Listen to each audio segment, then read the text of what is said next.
اعوذ باللہ من الشیطان اللعین الرجیم بسم اللہ الرحمن الرحیم الحمد للہ وکفا وسلام علی عبادہ الذین اصطفی درود بھیجئے۔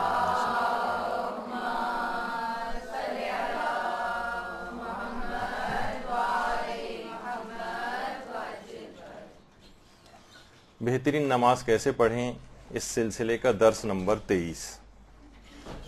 پچھلے درس میں جو کہ 22واں درس تھا، پوری نماز مکمل ہو چکی تھی، تعقیبات نماز سے بھی فارغ ہو گئے تھے۔ اب ایک بہت بڑا مسئلہ پیش آتا ہے نماز کے اختتام کے بعد کہ نماز تو ہو گئی، نماز مسائل کے تحت صحیح بھی پڑھ لی گئی، اب مسئلہ پیش آتا ہے کہ اس نماز کو قبول کیسے کروایا جائے، جو کہ ایک بہت بڑا مسئلہ ہے۔ دیکھیے، نماز کا پڑھ لینا ایک الگ مسئلہ ہے، اسے قبول کروانا یہ دوسرا مسئلہ ہے۔ یعنی صرف عمل انجام دینا کافی نہیں ہے جب تک کہ وہ عمل بارگاہ خداوندی میں مقبول نہ ہو جائے۔ اب دیکھیے، خواہ کتنا ہی عظیم ترین عمل کیوں نہ ہو، مثلا خانہ کعبہ کی تعمیر کرنا، اور خواہ وہ بندہ جو اس نیک عمل کو انجام دے رہا ہے کتنا ہی نیک اور معصوم کیوں نہ ہو، جیسے ابراہیم و اسماعیل جیسے پیغمبر، تب بھی خانہ کعبہ کی تعمیر کے بعد دعا مانگ رہے ہیں کہ پروردگارا ربنا تقبل منا انک انت السمیع العلیم، کہ تو ہمارے اس عمل کو قبول فرما لے۔ اسی طرف توجہ دلائی ہے کہ عمل کرنے والا خواہ کتنا ہی معصوم نبی یا امام ہو، وہ بھی دعا مانگتا ہے کہ عمل قبول ہو جائے، اور خواہ خانہ کعبہ کی تعمیر جیسا نیک عمل کیوں نہ ہو۔ اور ایسا نہیں کہ سب تمام لوگوں کے سامنے جم غفیر کو جمع کر کے انہوں نے خانہ کعبہ کی تعمیر کی تھی، یہی دو افراد اس موقع پر موجود تھے۔ اچھا دیکھیے، تقبل میں ایک کیفیت تکلف کی ہوتی ہے، یعنی پروردگارہ ہمارا عمل تو اس قابل نہیں ہے کہ قبول کیا جا سکے، مگر تو بتکلف ہی قبول کر لے۔ تو یہ جو پیغام ہے اس آیت کا، ابراہیم و اسماعیل نے جو دعا کی تھی، یہ پہلا طریقہ بن جائے گا نماز کی قبولیت کے لیے کہ اس نماز کو قبول کروانے کے لیے آپ دعا کریں پروردگار سے، اپنی نمازوں کے قنوت میں ربنا تقبل منا والی دعا یہ آپ نمازوں کے قنوت کے اندر ہمیشہ پڑھا کریں۔ نمازوں کو قبول کروانے کے لیے، جیسے کہ اس عمل کے لیے انہوں نے دعا کی، اس طرح میں نمازوں کو قبول کروانے کے لیے بھی اپنی نمازوں کے قنوت میں اور نمازوں کے بعد بھی دعا کرنی چاہیے۔ دیکھیے، اگر ایسا نہ کیا تو معاملہ بہت خطرناک ہو جائے گا۔ ہمارے چھٹے امام جعفر صادق علیہ الصلوۃ والسلام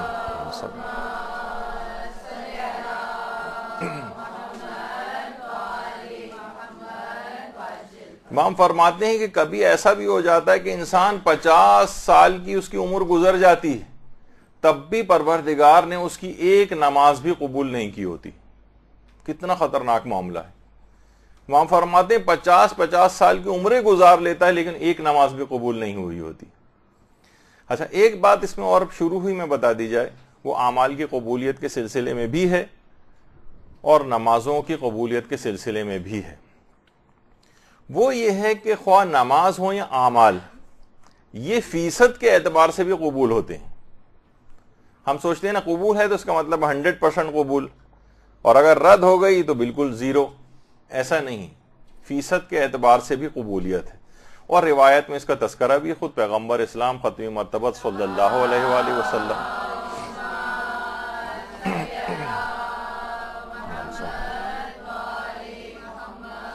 پیغمبر فرماتے ہیں کبھی آدھی نماز قبول ہوتی ہے، کبھی تیسرا حصہ قبول ہوتا ہے، کبھی چوتھائی حصہ قبول ہوتا ہے، کبھی 5واں حصہ اور کبھی 10واں حصہ۔ اور بعض نمازیں پرانے کپڑے کی طرح لپیٹ کر نماز پڑھنے والے کے سر پر ماری جاتی ہیں، اور فقط اتنی مقدار میں اس کی نماز قبول ہوتی ہے جتنی اس نے پروردگار کی طرف توجہ کی ہوتی ہے۔ تو یعنی مکمل، کبھی نماز مکمل طور پر رد ہو جاتی ہے، کبھی نصف قبول ہوتی ہے، کبھی 1/3 قبول ہوتی ہے، کبھی 1/4 قبول ہوتی ہے، کبھی 100% قبول ہو جاتی ہے۔ اچھا، تھوڑی آواز کو کم کریں. اچھا، اب یہ چیز آپ کے اپنے اختیار میں ہے. یہ آپ کے اپنے اختیار میں ہے کہ نماز کو کس حد تک قبول کروانا ہے. کیونکہ حذیفہ سے ایک روایت پیغمبر کی یہ بھی ہے کہ کچھ لوگ قیامت میں اس حال میں پیش ہوں گے کہ ان کی نیکیاں پہاڑ کی مانند دکھائی دیں گی، لیکن اللہ ان نیکیوں کو غبار بنا کر اڑا دے گا اور پھر انہیں دوزخ میں بھیج دیا جائے گا. اس وقت سلمان فارسی اٹھے اور کہا، اے اللہ کے رسول ذرا وضاحت فرمائیے کون لوگ ہوں گے؟ تو پیغمبر نے فرمایا، یہ وہ لوگ ہوں گے جو نمازیں پڑھتے ہوں گے، روزہ رکھتے ہوں گے، تہجد گزار ہوں گے، لیکن ان کا ایک عیب یہ ہوگا جب ان کے سامنے حرام آ جاتا تھا تو اس کو فوراً انجام دے لیتے تھے. تو آپ نے دیکھا کہ نیکیاں پہاڑ کی مانند ہیں، لیکن پروردگار ان نیکیوں کو غبار بنا کر اڑا دے گا. تو یہ خطرہ لوگوں کے ساتھ لگا ہوا ہے مستقل کہ اس طرح سے نیکیاں ضائع بھی ہو سکتی ہیں اگر ان باتوں کا خیال نہیں کیا، وہ 24-25 چیزوں کا خیال نہیں کیا جو بھی گفتگو میں آگے چل کر آ رہی. اچھا دیکھیے، کچھ تو شرائط قبولیت نماز ہیں اور کچھ ایسی ہیں کہ جن کو شرائط کمال کہا جاتا ہے. یعنی اس قبولیت والی نماز میں بھی جتنی شرائط کا مزید آپ خیال رکھیں گے اتنا ہی اس نماز کا لیول اور سٹیٹس بڑھتا چلا جائے گا. کچھ شرائط قبولیت نماز، ان میں ایک شرط تو شرط اعتقادی کہلاتی ہے. ابھی میں صرف ایک خاکہ آپ کے سامنے بنا رہا ہوں، پھر ایک ایک چیز کو الگ الگ بھی ڈسکس کریں گے تاکہ آپ کے سامنے رہے کہ نماز کی قبولیت کی کتنی شرطیں ہیں. ایک تو شرط اعتقادی ہے، پر اللہ پر، رسول پر، ائمہ کے اوپر ایمان لانا، یعنی اس کے عقائد صحیح ہوں. کیونکہ اگر عقیدہ صحیح نہیں ہے تو بہت سارے لوگوں کے دماغ میں آتا ہے کہ وہ افراد، وہ فرقے کے جن کے عقیدے صحیح نہیں ہیں وہ بھی بہت نمازیں پڑھتے ہوئے نظر آ رہے ہیں، تو اس کا کوئی فائدہ نہیں ہے. شرط اعتقادی، عقیدہ بھی صحیح ہونا چاہیے. دوسری شرط یہ ہے جس کو شرط سیاسی کہا جاتا ہے. شرط سیاسی میں اگرچہ سیاست کا لفظ اتنا زیادہ بدنام ہو گیا ہے کہ وہ اس کو بھی لوگ اس کے اوپر امپلیمنٹ کرنے لگتے ہیں، ورنہ ائمہ کی جو ولایت ہے، امیر المومنین علیہ السلام کی ولایت، اللہم صلی علی محمد وعلی محمد،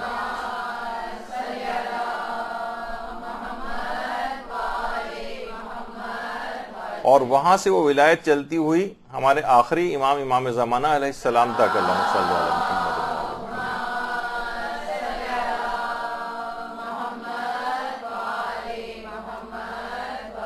اور اس کے بعد مزید کنٹینیویشن ہوتا ہے تقلید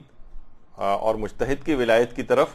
جو بھی آگے چل کر گفتگو آئے گی. تو یہ خود اس شرط سیاسی کے اندر ہی شامل ہے. پھر علماء کہتے ہیں کہ کچھ قبولیت نماز کی شرط اخلاقی بھی ہیں، یعنی تقوی اور پرہیزگاری جس کے اندر آ جاتی ہے، وہ بھی ابھی آگے چل کر گفتگو آئے گی. اور کچھ علماء اس میں ایک چیز کا اضافہ اور کرتے ہیں کہ قبولیت نماز کی شرط اقتصادی، یعنی لوگوں کے حقوق کی ادائیگی، مالیات وغیرہ کے سلسلے میں ادائیگی یہ ضروری ہوتی. اور کبھی شرط اجتماعی بھی ہوتی، یعنی عمومی طور پر لوگوں کی خیر خواہی، یہ بھی نمازوں کی قبولیت کی شرائط میں سے. تو جو پہلی شرط تھی شرط اعتقادی، یعنی اس کے تمام عقائد صحیح ہوں، اللہ پر اس کا ایمان ہو، رسول پر اس کا ایمان ہو، ائمہ پر اس کا ایمان ہو. آج کل دیکھیے بہت سارے براڈ مائنڈڈ قسم کے افراد نے اس کا دائرہ بہت وسیع کر دیا ہے اور اس زمانے کی آیات کو لوگوں کو بہکانے کے لیے پیش کرتے ہیں کہ جو کہ حضرت عیسیٰ کے بعد سے لے کر پیغمبر اسلام کے دور تک درمیان میں جو اہل کتاب گزرے ہیں ان کے متعلق کچھ قرآن کی آیات آئی ہیں کہ اگر وہ اہل کتاب اللہ اور روز آخرت پر ایمان رکھتے ہیں اور نیک اعمال انجام دیتے ہیں تو ان کے متعلق کہا کہ ان کے لیے قبولیت کا درجہ ہے. تو ان باتوں کو صرف اس مخصوص پیریڈ کے لیے اہل کتاب کے حوالے سے قرآن کی آیات کو لے کر آتے ہیں اور لوگوں کو بہکاتے ہیں کہ دیکھیے اس کی کوئی ضرورت نہیں، مسلمان ہونا بھی شرط نہیں، اہل کتاب وہ نیک اچھے کام کرے بس وہ بھی نجات پائے گا اور بخشا جائے گا. گویا اس لحاظ سے پیغمبر اسلام کی نبوت ہی کو باطل قرار دے رہے ہیں ایک لحاظ سے معاذ اللہ، کہ اگر ان کی نبوت پہ اعتقاد نہیں بھی رکھا جائے اور کوئی کافر بھی ہو جو ان کی نبوت پہ اعتقاد نہیں رکھتا اور یہودی اور عیسائی ہو جو اپنے ادوار کے پیغمبروں کو مانتا ہو تو وہ بھی بخشا جا سکتا ہے اگر نیک اعمال انجام دیا جائے. تو بہت سارے آج کل لبرل مائنڈڈ اس طرح کے ہیں، جبکہ پیغمبر خود فرما چکے ہیں کہ اگر میرے بھائی موسیٰ بھی آج میرے دور میں ہوتے تو آج میری ہی پیروی کرتے. تو یہ اس طرح سے، تو بہرحال اسی طریقے سے غالیانہ عقائد ہیں، اسی طریقے سے مقصرانہ عقائد ہیں، یعنی جو ائمہ کہ جو حقیقی مقام ہے اس سے بہت ایک عام آدمی کی سطح تک تقریباً لے جانا، یہ بھی آج کل ایک سازش چل رہی ہے۔ ان کے ہر معجزے کا انکار کرنا، ان کی ہر فضیلت کو ضعیف قرار دینا، یہ بہت ساری چیزیں ایسی چل رہی ہیں جو کہ اگر آپ آنکھیں بند کر لیں تو آپ کو کبھی کچھ پتہ نہیں چلے گا، اور اگر آپ آنکھیں کھولیں، لوگوں سے جا کر ملیں، ان کے عقائد کو ذرا سا ٹٹولیں تو معلوم چلے گا کہ بہت سلو رفتار کے ساتھ، بہرحال بلکہ میں تو کہوں گا تیز رفتاری کے ساتھ اس پر کام ہو رہا ہے۔ تو یہ تمام اس قسم کے جو افراد ہیں، یا تو ان کو غلو کی طرف پورا لے جاتے ہیں، یعنی ائمہ معصومین کو پروردگار عالم سے جا کر اس لحاظ سے ملا دیتے ہیں کہ گویا اب وہ معطل ہو گیا ہے اور اب ان کے ہاتھ میں ہی ساری کائنات کے اختیار آ گئے ہیں۔ اور کچھ لوگ ایسے ہیں کہ جو کہ مقصرانہ طرف چلے جاتے ہیں، حتیٰ کہ توسل کا بھی انکار کر رہے ہیں، ان کے معجزات کا بھی انکار کر رہے ہیں، ان کے فضائل کا بھی انکار کر رہے ہیں۔ تو عقیدے کی جو شرط ہے وہ لازمی طور پر ہونی چاہیے۔ جب بھی قرآن کی کتنی آیات ہیں، سورہ نحل کے اندر بھی ہے اور دیگر آیات میں بھی اس بات کو کہا گیا ہے کہ جو کوئی بھی شخص نیک اعمال کو انجام دیتا ہے، خواہ وہ مرد ہو یا عورت، وَهُوَ مُؤْمِنٌ، بشرطے کہ صاحب ایمان ہو۔ یعنی نیک عمل خواہ کوئی بھی مرد و عورت انجام دے، لیکن شرط یہ ہے کہ صاحب ایمان ہونا چاہیے، یعنی کافر وغیرہ نہیں چلے گا اس کے اندر، جیسے کہ عام طور پر ان آیات سے سوء استفادہ کر کے پیش کیا جاتا ہے۔ تو بہرحال ان کے لیے جنت بھی ہے اور ان کے اوپر کوئی ظلم نہیں کیا جائے گا۔ تو مختصراً یہ اس پہ بات بہت ہو سکتی ہے، بہت ساری مثالیں بھی ہو سکتی ہیں، لیکن کیونکہ وقت نہیں ہے، تیز رفتاری سے آگے جانا ہے، تو ایک ہو گئی شرط اعتقادی۔ دوسری ہے شرط سیاسی، یعنی جس کے اندر ولایت امیر المومنین علیہ الصلوۃ والسلام، اللہم صلی علی محمد وعلی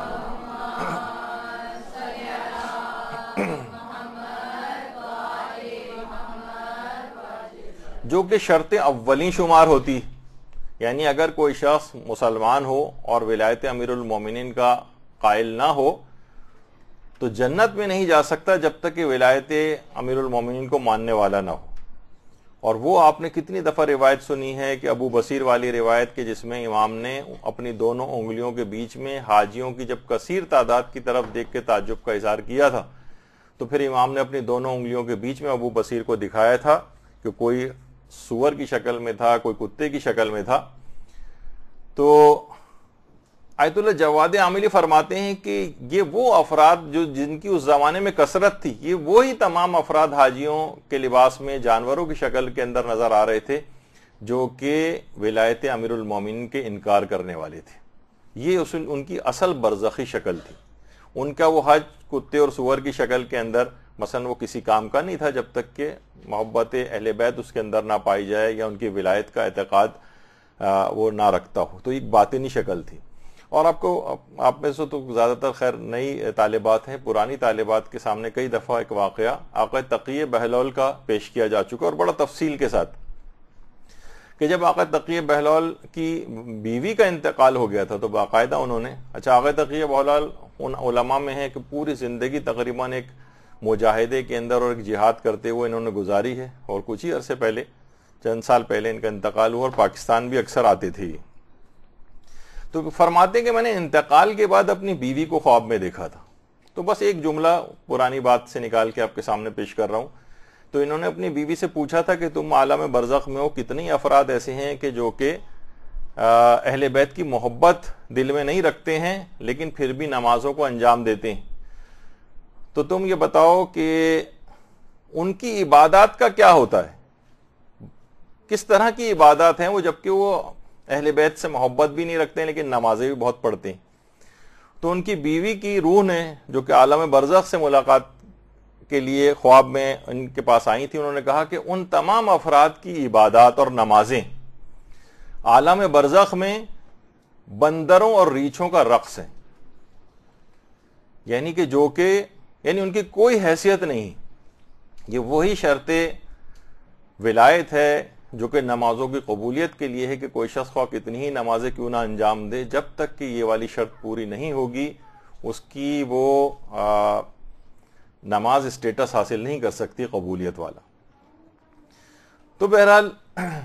اب اس ولایت کے ساتھ یہ ضرور ہے کہ ائمہ کی احادیث ہیں کہ ہماری ولایت کے درجے تک کوئی پہنچ ہی نہیں سکتا ہے، ولایت تک پہنچ نہیں سکتا ہے سوائے الا بالعمل والورع،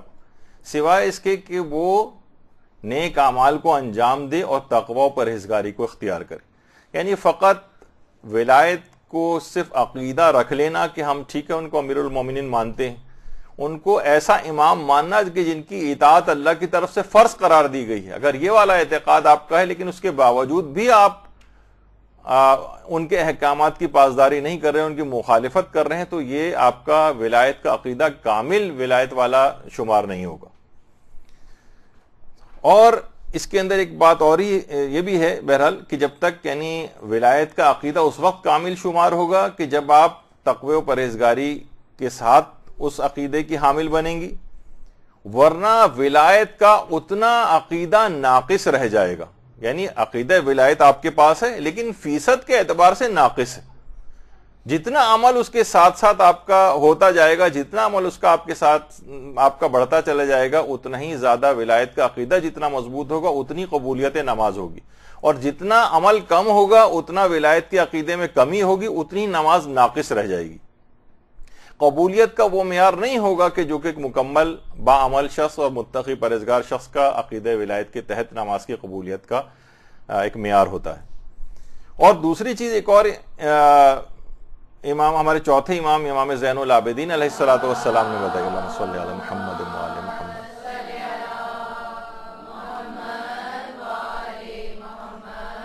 وہ بھی برابر کا حصہ رکھتی ہے، اور وہ ہے دشمنان اہل بیت سے نفرت کرنا۔ یہ ولایت کا حصہ ہے، باقاعدہ بہار کی 84ویں جلد جو ہے اس میں کسی نے چوتھے امام سے آ کر یہی سوال پوچھا تھا کہ مولا کون سی چیز ہماری ایسی ہے جو نماز کو قبول کروانے کا سبب ہے؟ کہا کہ ہماری ولایت اور ہمارے دشمنوں سے نفرت کی وجہ سے تمہاری نمازیں قبول ہوتی۔ البتہ اس کا مقصد وہ نہیں کہ انسان تعصبات کی آگ کو گرم کرے اور اس کو فروغ دے اور معاشرے کے اندر ایک فتنہ و فساد کو پیدا کرے، یہ ایک الگ سے ایک حکم ہے کہ اس طرح سے دیگر مسلمان فرقوں کے مقدسات کی توہین کرنا، جن کے لیے علماء کرام کے فتاوی بھی آ چکے ہیں، وہ ایک الگ مسئلہ ہے۔ لیکن ایسا بھی نہیں کہ لوگ جس کو اس انداز سے سمجھ لیں کہ ان سے بالکل شیر و شکر ہوا جائے اور وہ تمام دشمنان اہل بیت کی محبت بھی دل کے اندر رکھی جائے، یا یہ کہ ان کو اچھا سمجھا جائے، یہ فتوے کا مصداق نہیں۔ غلط طور پہ لوگ اکثر اس کو اس انداز سے بھی لینے لگتے ہیں۔ تو ایک تو یعنی وہ عبادات کہ جو کہ ولایت کے عقیدے سے آری ہوں وہ قبول نہیں ہیں، جیسے کہ ابھی آپ نے سنا کہ گویا وہ تو ریچھوں اور بندروں کو رقص کی طرح سے۔ ورنہ کیا وجہ ہے کہ آپ دیکھ رہے ہیں کہ خوارج کے متعلق جنہیں جہنم کا کتا بہت سی روایتوں کے اندر کہا گیا ہے، یعنی جنہوں نے جنگ نہروان امیر المومنین علیہ السلام سے جنگ کی تھی، ان سب کی اتنے زیادہ نمازی تھے خوارج کہ پیشانی پر سجدوں کے نشانات تھے، اور لیکن کیا ہوا کہ ولایت کے مقابلے پر آئے اور نجس اور کافر شمار ہوئے۔ اور صرف یہی نہیں بلکہ حاکم شام اور یزید یہ مسلمانوں کی نماز جماعت کی امامت تک کروانے والے تھے، لیکن کیا ہوا اس کے باوجود عقیدہ امامت اور ولایت سے آ کر ٹکرائے، کفر و نفاق کی پوری نجاستوں کی پوٹ اپنے ساتھ لے کر دنیا و آخرت کی ہر خرابی اور برائی کو اپنے ساتھ لے کر گئے۔ تو ایسی نمازیں قابل مذمت ہیں، ایسے حج قابل مذمت ہیں جن کے متعلق شاعر کہتے بھی ہیں نا کہ تیرے نصیب کا چکر ہے یہ طواف نہیں، یعنی جو تو طواف کر رہا ہے یہ اصل میں نصیب کا چکر ہے، اگر عقیدہ ولایت کے بغیر کسی نے ان عبادت کو انجام دیا تو اس کی حیثیت نہیں۔ اچھا، اس میں ایک علماء ایک چیز اور بھی بیان کرتے ہیں کہ یہ جو عقیدہ ولایت ہے آپ کے پاس، یہ بالکل عقلی بھی ہے۔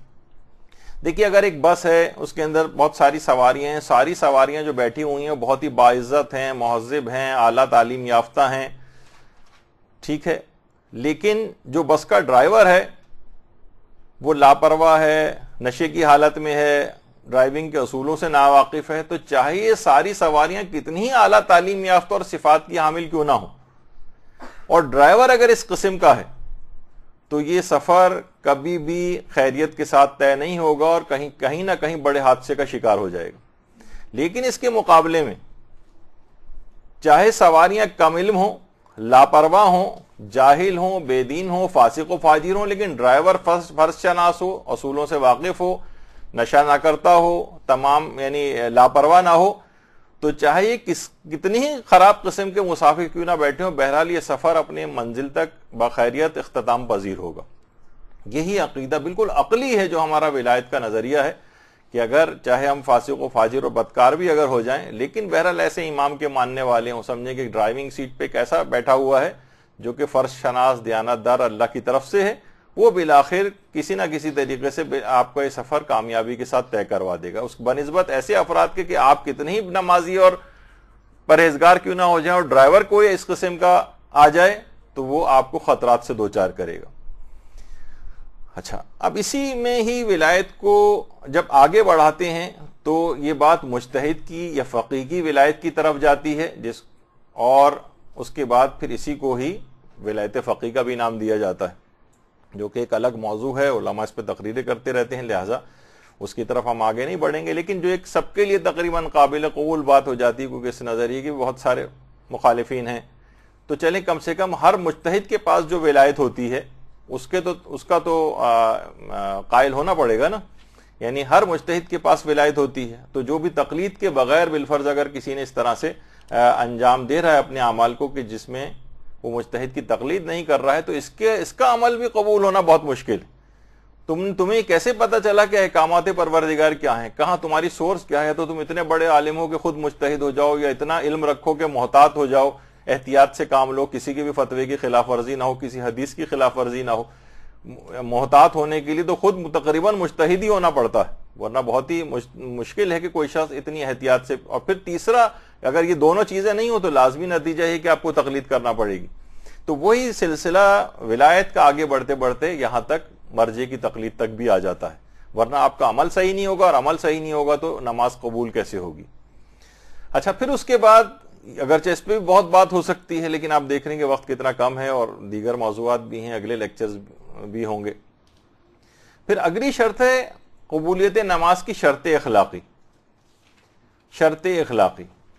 یعنی جتنا کوئی شخص گناہوں سے بچے گا اتنی ہی اس کی نماز فیصد کے اعتبار سے قبول ہوگی، یعنی مسلسل گناہ پہ گناہ کرتے چلے جانا یہ اعمال اور نماز کو قبولیت کے درجے تک پہنچنے سے روک دیتا ہے۔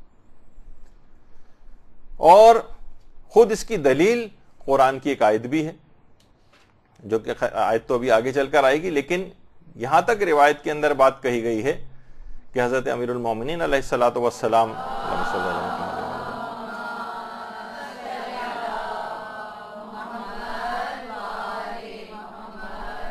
یعنی جو بھی اللہ کی نافرمانی کر کے یعنی جو گناہ ہیں ان سے لذت اٹھاتا ہے تو پروردگار عالم اس کو ذلیل کر دیتا ہے۔ آخرت میں تو وہ ذلیل ہوگا، کتنے ہی گناہوں کی سزا اس کو دنیا ہی کے اندر بھی ملتی ہے کہ وہ ذلت و خواری کا سامنا کرنا پڑتا ہے۔ تو شرط اخلاقی کہ اخلاق اس کا صحیح ہوگا تو اس کے اعمال قبول ہوں گے، اس گناہ سے انسان اپنے آپ کو بچائے گا تو اس کی نمازیں قبول ہوں گی۔ انما یتقبل اللہ من المتقین، بے شک پروردگار صرف متقین ہی کے عمل کو قبول کرتا ہے، جن میں یہ ملکہ ہو، جو صلاحیت ہو کہ وہ گناہوں سے اپنے آپ کو بچا سکتے ہوں۔ دیکھیے، ایک تو گناہ وہ ہوتے ہیں جو انسان چھپتے چھپاتے شرمندہ ہوتے ہوئے تنہائی کے موقع پر جو ہے انجام دیتا ہے، اور ایک وہ ہوتا ہے جو کہ اپنے گناہ کو علل اعلان لوگوں کے سامنے ظاہر کرتا ہے۔ ایسے گناہ سب سے زیادہ خطرناک ہیں، ان کی تو مشکل سے شاید توبہ کی توفیق بھی بہت مشکل سے ملتی ہے، جو انسان علل اعلان گناہ کرتا ہے، لوگوں کے سامنے اس کو ظاہر کرتا ہے، یہ خطرناک ترین گناہ ہیں۔ قرآن ان کے متعلق کہتا ہے کہ جو کھلم کھلا گناہ ہیں، یہ ہم ان کی نیکیوں کو جو یہ گناہ انجام دیتا ہے اڑتے ہوئے خاک کے ذروں کی مانند بنا دیں گے، یعنی ہوا منصورہ، ان کی جس طرح ریت کے ذرات اڑتے ہیں اس طرح سے ہم ان کی نیکیوں کو بنا دیں گے، جو کہ قرآن کی آیات بھی آئی ہیں جس میں حبام منصورہ نے ریت کے ذرات کی مانند ان کے اس عمل کو بکھیر دیا جائے گا۔ اور العدۃ الدائی یا عدۃ الدائی ابن فہد حلی کی جو کتاب ہے، اس میں راوی نے اسی آیت کے معنی آ کر امام سے پوچھے تھے کہ مولا یہ جو آیت کے اندر آیا کہ ہم ان کے اعمال کی طرف متوجہ ہوں گے اور ہم ان کو اڑتے ہوئے خاک کے ذروں کی مانند بنا دیں گے، یہ کس قسم کی بات کی گئی؟ امام نے فرمایا خدا کی قسم اگرچہ ان کے اعمال بہت سفید اور نورانی ہوں گے، لیکن جب ان کے سامنے کوئی گناہ کو پیش کیا جاتا تھا تو وہ کبھی اس کو ترک نہیں کرتے تھے. یہ کتنی عام زندگی میں مثالیں. نمازی ہیں, پرہیزگار ہیں, باپردہ باحجاب خواتین ہیں, لیکن جب شادی بیاہ کی تقریب میں جانا پڑتا ہے, سالگرہ کی تقریب میں جانا پڑتا ہے, مہندی کی تقریب میں جانا پڑتا ہے, وہی باپردہ خواتین مکمل فل میک اپ کے ساتھ اور ایسے کپڑے جو کہ جس کی شریعت میں اجازت نہیں ہے, اس طرح کے لباس پہن کر نامحرموں کے درمیان مکس گیدرنگ کے اندر جاتی ہیں. یعنی جب موقع پیش آ گیا گناہ کا ان کے سامنے پیش کر دیا تو خواہ کتنے ہی اعمال نورانی کیوں نہ ہو, یہ فوراً ان کو لپک کے جاتے ہیں اور ان گناہوں کو انجام دے لیتے ہیں. نہیں, کبھی اس گناہ کو ریجیکٹ نہیں کرتے.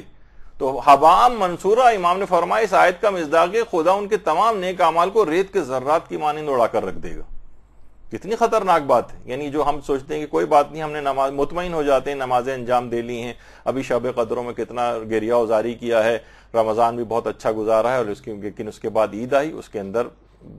جو ہے وہ بے پردگی, بے حجابی, میک اپ کر کے آنا وغیرہ, اسی طریقے سے مردوں کے بھی چیزیں ہیں. جب بھی کوئی موقع پیش آیا بس اس سے رکے نہیں اور اس کو انجام دے لیا. تو مرۃ العقول میں باقاعدہ جو کہ اصول کافی کی شرح علامہ مجلسی نے لکھی ہے, اس میں کہا ہے کہ یہ جو آیت ہے اس کا مطلب یہ کہ کھلم کھلا گناہ کرنا یہ نیکیوں کو ختم کر کے رکھ دیتا ہے. اس لحاظ سے اگر نمازی نمازوں کو چاہے وہ اچھے طریقے سے انجام دے بھی کیوں نہ لے, لیکن برائی کے موقع پر, گناہ کے موقع پر وہ اس فعل کو ترک نہ کرے اور انجام دے لے, تو وہ اس آیت کا مصداق ہو جاتا ہے. یا اس کی نماز کا ثواب مکمل طور پہ ختم ہو جاتا ہے یا قبولیت کے درجے سے بہت کم رہ جاتا ہے. دیکھیے, آیت اللہ جواد عاملی نے بڑی اچھی بات کہی. وہ فرماتے ہیں کہ نمازوں کے مقبولیت کا پتہ چلانے کے لیے قیامت کے انتظار کی ضرورت نہیں کہ وہاں جائیں گے تو پتہ چلے گا کہ ہماری نمازیں قبول ہوئیں یا نہیں ہوئیں, کیونکہ فرماتے ہیں اس کے تمام آثار اور علائم یہ بیان کر دیے گئے. اس تمام آثار بیان ہو گئے. ان الصلاۃ تنہا عن الفحشاء والمنکر, یعنی نماز بے حیائی بری باتوں سے روکتی ہے. تو فرماتے ہیں اگر ظہرین کی کسی نے نماز پڑھی اور مغربین تک کوئی گناہ نہیں کیا تو وہ سمجھ جائے کہ ظہرین کی نماز قبول ہو گئی, اور ظہرین سے لے کر مغربین سے لے کر فجر تک کوئی گناہ نہیں کیا. اس میں بہت مواقع ہیں, ہر وقت ٹی وی اسی کے اندر ہی کھلا رہتا ہے, تو اس دوران کوئی گناہ نہیں کیا فجر تک, سمجھیں کہ مغربین کی نماز قبول ہو گئی. اور فجر سے ظہرین تک کوئی گناہ نہیں کیا تو وہ سمجھ جائے, بلکہ فرماتے ہیں کہ وہ مطمئن ہو جائے کہ اس کی نماز قبول ہو گئی اگر اس دوران اس نے کوئی گناہ نہیں کیا. تو ضروری نہیں ہے کہ قیامت کے آنے کا, مرنے کا انتظار کیا جائے اور ابھی شک و شبے کی حالت میں رہ جائے کہ پتہ نہیں ہماری نمازیں قبول ہوئیں یا نہیں ہوئیں. بالکل واضح سی بات ہے, روزانہ کی بنیاد پر آپ پتہ چلا سکتی ہیں کہ آج میری ظہرین کی نماز قبول ہوئی یا نہیں ہوئی, مغربین کی قبول ہوئی یا نہیں ہوئی, یا فجر کی. تو یہ تمام چیزیں ایسی ہیں کہ سمجھنا چاہیے اس کو.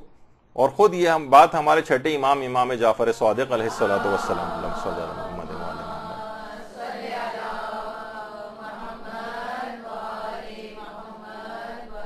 امام فرماتے ہیں جسے یہ بات پسند ہو کہ اسے یہ بات پتہ چل جائے کہ اس کی نماز قبول ہوئی ہے یا نہیں ہوئی, تو وہ یہ دیکھے کہ وہ کتنا گناہوں سے بچتا ہے. بس جتنا وہ گناہوں سے بچ رہا ہے, جتنا فواحشات اور منکرات سے بچتا رہے گا, اتنی اس کی نماز قبول ہوتی رہے گی. کم بچے گا کم قبول ہوگی, زیادہ فواحشات سے بچے گا, گناہوں سے زیادہ بچے گا, زیادہ قبول ہوگی. اب دیکھیے کتنی روایت ایسی ہیں جس میں پیغمبر خدا حضرت داؤد علیہ السلام کے لیے پروردگار نے حضرت داؤد پر وحی کی کہ بعض نمازی ایسے ہیں کہ جو کہ بہت خشوع خضوع سے نمازوں میں کام لیتے ہیں اور بہت طولانی رکعتیں پڑھتے ہیں, لیکن میرے نزدیک ان کی نمازیں ایک فتیلہ, کھجور کے دانوں کی بٹی ہوئی بے قیمت رسی کے برابر بھی نہیں. بہت سے لوگ بہت خشوع خضوع کے ساتھ نمازیں پڑھتے ہیں اور بہت زیادہ طولانی رکعتیں کرتے ہیں, نمازوں میں گریہ تک کرتے ہیں, لیکن ان کی نمازیں میرے نزدیک کھجور کے دانوں کی بٹی ہوئی بے قیمت رسی کے برابر بھی نہیں. کیوں؟ کیونکہ جب میں ان کے قلوب پر نگاہ ڈالتا ہوں تو میں یہ دیکھتا ہوں جب بھی کوئی گناہ کا موقع آتا ہے وہ گناہ سے رکتے نہیں اور فوراً انجام دے لیتے ہیں, اور جب کسی مومن کے ساتھ انہیں کوئی معاملہ کرنا پڑتا ہے تو اس کے ساتھ خیانت سے کام لیتے ہیں. اتنی بے قیمت اور حقیر نمازیں ہیں، چاہے وہ خواہ کتنی خشوع و خضوع کے ساتھ پڑھی جائیں، خواہ وہ کتنی ہی طولانی رکعتوں کے ساتھ پڑھی جائیں، خواہ کتنی ہی گریہ و زاری کے ساتھ پڑھی جائیں۔ آپ نے دیکھا کہ ابھی تو نماز مکمل کی ہے ہم نے اور تمام تعقیبات سے بھی فارغ ہو کر بیٹھے ہیں، اور پھر اتنا بڑا مسئلہ پیش آیا ہوا کہ اس نماز کو قبول کیسے کروائیں؟ تو ان کی ساری شرائط ہیں۔ تو یہ دیکھیے آپ، یہی وجہ ہے کہ آیت اللہ جواد عاملی فرماتے ہیں کہ جو شخص بھی مسلسل گناہ کرتا جائے اور نمازیں پڑھتا جائے، گناہ کر رہا ہے نمازیں پڑھ رہا ہے، گناہ کر رہا ہے نمازیں پڑھ رہا ہے، اسے کبھی بھی اہل نماز نہیں کہا جا سکتا۔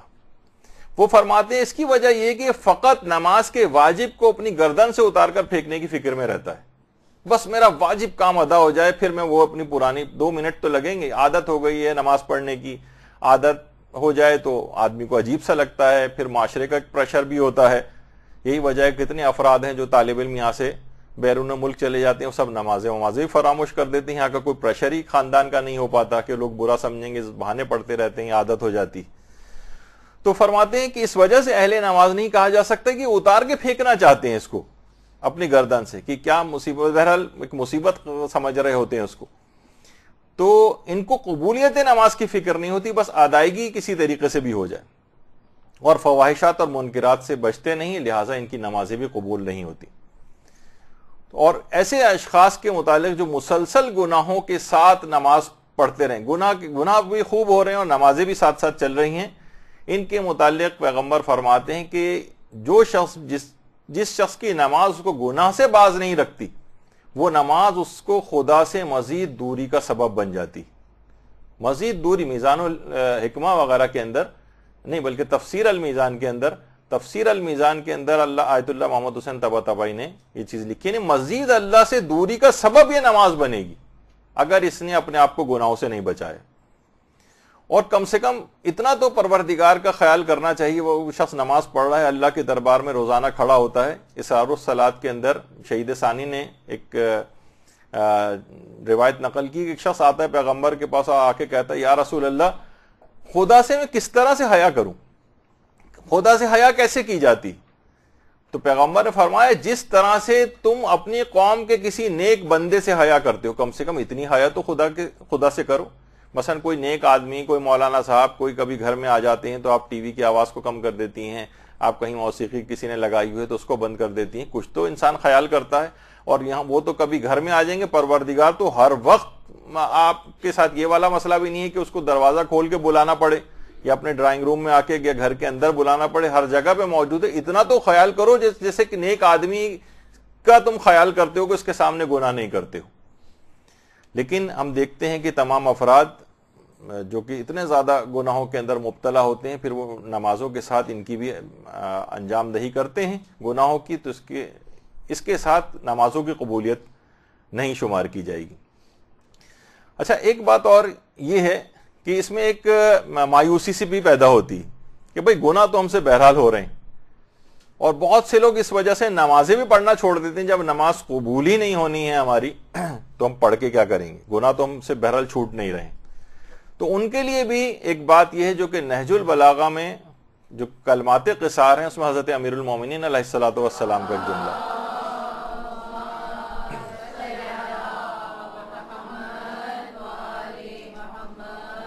وہ علی جو امام المتقین ہے، اس سے تو گناہ کا سوچنا بھی اس کے متعلق جو ایک محال چیز ہے، لیکن امام اکثر اپنے اوپر اس کو اپلائی کر کے بتاتے تھے تاکہ آپ کو امر بالمعروف میں آسانی رہے، ورنہ بات ہمارے لیے کہی گئی کہ ہر وہ گناہ جس کے بعد مجھے 2 رکعت نماز پڑھنے کی توفیق مل جائے، وہ نماز مجھے کبھی غمگین نہیں ہونے دے گی۔ یعنی گناہ ایسا نہ ہو کہ مثلا آپ کہیں کہ بھائی گناہ تو ہو ہی رہے ہیں لیکن آپ نماز کو کبھی نہ چھوڑیں، تو ایک وقت ایسا آئے گا کہ وہ نماز آپ کو گناہوں سے بچا لے گی۔ یعنی امام فرماتے ہیں کہ ہر وہ گناہ جس کے بعد 2 رکعت نماز پڑھنے کی کسی کو توفیق مل جائے، تو اس کا مطلب یہ ہے کہ پھر وہ اس کو شرمساری کا سامنا نہیں کرنا پڑے گا، کہ بہرحال نماز ان تمام چیزوں کو روکنے میں ممد و معاون ثابت ہوگی۔ پڑھتا جائے یہاں تک کہ موقع پر گناہ اس سے چھوٹ ہی جائیں گے۔ تو بہرحال یہ دماغ میں رہے۔ تو بہت سی تفاسیر کے اندر، تفسیر المیزان کے اندر بھی یہ بات آئی ہے کہ لوگوں نے ایک زمانہ تھا، بہت ہی سینسیٹیو بھی ہوا کرتے تھے. لوگوں نے آ کر رسول اللہ سے شکایت کی, یا رسول اللہ ایک نوجوان ہے جو گناہ بھی بہت کرتا ہے لیکن نمازیں بھی ہم اس کو پڑھتے دیکھتے ہیں. باقاعدہ شکایت کی پیغمبر سے آ کر. پیغمبر نے فرمایا ان قریب یہ نماز اس کو گناہوں سے روک دے گی. اچھا, اس کے بعد وہ نوجوان کچھ ہی عرصے بعد واقعی متوجہ ہوا, توبہ کی طرف راغب ہوا, اس نے سچی توبہ کی, گناہ تمام چھوڑ دی. پیغمبر نے اس کے بعد پھر اپنے اصحاب کو جمع کر کے فرمایا کہ میں نے تم سے کہا نہیں تھا کہ یہی نماز اس کو گناہوں سے بچا کر لے جائے گی, اور بالآخر اب وہ گناہوں سے محفوظ ہو گیا. تو بہرحال اب ایک بات اس کے اندر اور بھی رہے کہ تقوی جو ہے یہ قبولیت نماز کو اعلیٰ معیارات کی طرف لے کر جاتا ہے, اور یہی وجہ ہے کہ احادیث کے اندر بھی یہ بات آئی ہے کہ متقی و پرہیزگار کی جو 2 رکعت نماز ہے یہ لاپرواہ شخص کی 1000 رکعت نماز پڑھنے سے افضل ہے. یعنی جتنا تقوی و پرہیزگاری کا معیار آپ کا بڑھے گا اتنا ہی آپ کا نمازوں کا لیول بھی بڑھتا چلا جائے گا, اتنا ہی قبولیت کا معیار بھی بڑھے گا. ایک تو ایک گناہ سے انسان اپنے آپ کو رک جائے, لیکن یہ کہ جتنا تقوی پرہیزگاری کی منازل طے ہوتی جائیں گی, جتنا لیول اوپر جائے گا اتنا ہی قبولیت نماز کا لیول بھی اوپر جائے گا. اچھا, اس کے مقابلے میں دیکھیے لوگ علماء اچھی مثال دیتے ہیں کہ دیکھیے درخت کو بونے میں کوئی خاص وقت نہیں لگتا ہے, بیج آپ نے ڈال دیا. اصل مسئلہ یہ ہوتا ہے کہ اس کے بار آور ہونے تک, پھل و پھول دینے تک اس کو آفات سے, اس کو بلاؤں سے, اس کو موسموں سے, اس کو جانوروں سے, اس کو ہواؤں سے, کیڑے مکوڑوں سے بچایا جاتا ہے. اس درخت کو کتنی دشواریاں اس کو محفوظ رکھنے میں آتی ہیں. اسی طریقے سے یہ جو گناہ اور ناشائستہ افعال ہیں ہمارے, یہ بھی ہماری نیکیوں کو گویا ایک لحاظ سے کیڑا لگا دیتے ہیں. مثلا حسد کا کیڑا لگ گیا آپ کے عمل کو, اب کیا ہوگا؟ وہی کہ حسد اس طریقے سے آپ کی نیکیوں کو کھا کے رکھ دیتا ہے جس طریقے سے آگ سوکھی لکڑی کو کھا جاتی. اب کیا ہے کہ یہ نیکیاں آپ انجام دے رہی ہیں, نمازیں آپ پڑھ رہی ہیں, لیکن لگ گیا ہے حسد کا کیڑا ساتھ میں اس کو. اب یہ اس کو برباد کر کے چھوڑے گا. اب اس کو بچانا پڑے گا اس نماز کو حسد کے کیڑے سے, اب بچانا پڑے گا اس نماز کو غرور کے کیڑے سے. کیونکہ دیکھیے تمام چیزیں, اس کو لگانا تو آسان ہے, نماز آپ نے پڑھ لی, اس کے بعد اس کو محفوظ کرنا ہے جب تک یہ تمام برائیاں, خرابیاں, وبائی امراض, ان سے بچاتے ہوئے اس نماز کو یہاں سے لے کر جانا ہے, یہاں تک کہ موت ہماری آ جائے تب تک ان نمازوں کی حفاظت کرنا ہے. تو اسی طریقے سے کہا جاتا ہے کہ یہ صدقات, لا تبطلوا صدقاتکم بالمن والاذى, اپنے صدقات کو منت رکھ کر, احسان جتا کر, اذیت دے کر باطل نہ کرو. اس پہ ہماری صدقے کے اندر کافی تفصیل سے بات بھی ہوئی تھی کہ صدقہ باطل کیسے ہو جاتا ہے, جس کے اندر ایک چیز یہ تھی کہ صدقات کو جتانا, یعنی اب یہ جتانا, اس کے اوپر احسان جتلانا, یہ کیا ہے, کیڑا لگ گیا ہے صدقے کو, یہ صدقے کو کھا کر رکھ دے گا, اس کو باطل کر دے گا, اس کا فائدے آپ تک نہیں پہنچنے دے گا. اور تو یہی مسئلہ نمازوں کے ساتھ بھی ہوتا ہے, یہی مسئلہ نمازوں کے ساتھ بھی. تو دیکھیے بعض اوقات ہوتا ہے نا کہ انسان کسی جاب کے لیے اپلائی کرتا ہے, بعض اوقات اس کے سی وی میں تمام ایکسپیرینس, کوالیفیکیشن, ہر چیز موجود ہوتی, لیکن مثلا جس وقت انٹرویو کے لیے جائے اور وہاں پہ مس کنڈکٹ کا مظاہرہ کرے, بد اخلاقی کا مظاہرہ کرے انٹرویو لینے والوں سے, اس کو جاب نہیں ملتی اگرچہ اس کا سی وی مکمل ہوا ہے. تو اسی طریقے سے علماء یہ کہتے ہیں کہ بعض اوقات یہ بھی ہوتا ہے کہ پچھلا جو کنڈکٹ ہوتا ہے, بد اخلاقی کا مظاہرہ, اپنے کلیگز کے ساتھ بد اخلاقی کا مظاہرہ, چاہے سی وی آپ کا بالکل صحیح ہے اس کے علاوہ, لیکن کہیں اس طرح کی باتیں, تب بھی اس کو جاب وغیرہ نہیں ملتی. تو یہ شرط اخلاقی دنیا کے اندر بھی یہ سب چیزیں آتی ہیں, تو نمازوں کے اندر بھی اسی طرح سے. اچھا, اب ایک مسئلہ یہ کہ آخر ہماری نمازوں کی قبولیت کی ضرورت کیا ہے. تو دیکھیے ایک تو وہی ضرورت ہے جو کہ آپ حدیثوں کے اندر بھی سنتی ہیں کہ نماز کو عمود الدین یا عماد الدین, دین کا ستون کہا گیا ہے. اور یہ بھی حدیث آپ نے کتنی دفعہ سنی ہوگی کہ اگر نماز قبول ہو گئی تو سارے اعمال قبول ہوں گے, اور اگر نماز رد کر دی گئی تو سارے اعمال رد کر دیے جائیں گے. اس لحاظ سے بھی قبولیت ہے, لیکن اس کی ایک قبولیت کی وجہ اور بھی ہے جسے من لا یحذرہ الفقیہ میں شیخ صدوق نے نقل کیا ہے. وہ کیا ہے؟ وہ یہ ہے کہ پیغمبر فرماتے ہیں کہ درود بھیجو اللہم صلی علی محمد و آل محمد,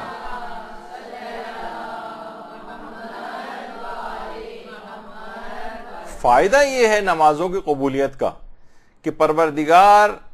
جس بندے کی بھی نماز کو قبول کر لیتا ہے پھر اسے کبھی بھی مبتلا عذاب نہیں کرتا،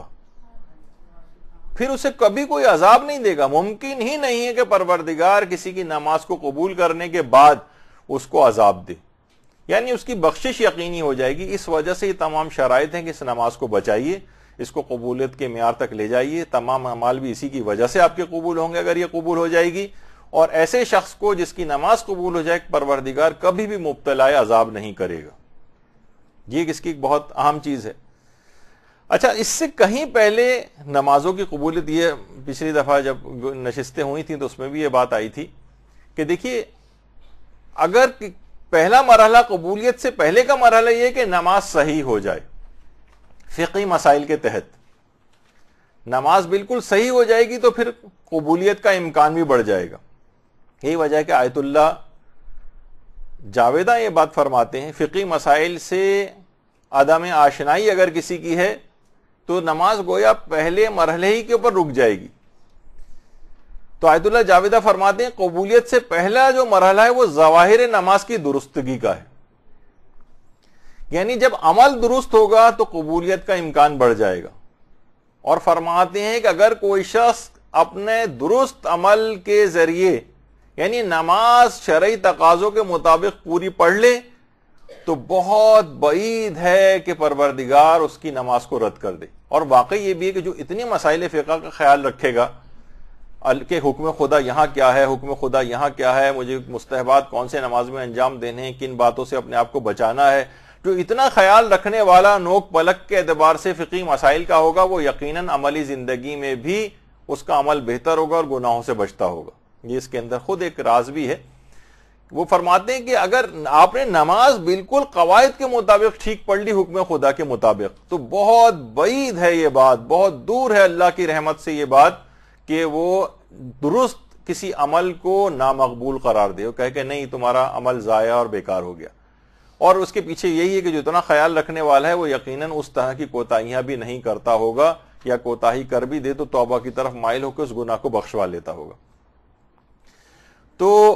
یہی وجہ ہے کہ بحر الانوار میں جو جلد نمبر 84 ہے اس میں بھی ایک روایت ہے کہ جو اہل تقوی نہیں ہیں اور رکوع اور سجود کو کامل طریقے سے بجا نہیں لاتے ہیں، ہل رہے ہیں، ذکر صحیح نہیں پڑھ رہے ہیں، جلد بازی کے اندر نماز پڑھ رہے ہیں، ایسے افراد کی نماز خدا قبول نہیں کرتا ہے۔ یعنی جو نمازوں میں رکوع و سجود کو صحیح طور پر بجا نہ لائے اور جو اہل تقوی نہ ہو، روایت میں ہے کہ اس کی نماز قبول نہیں۔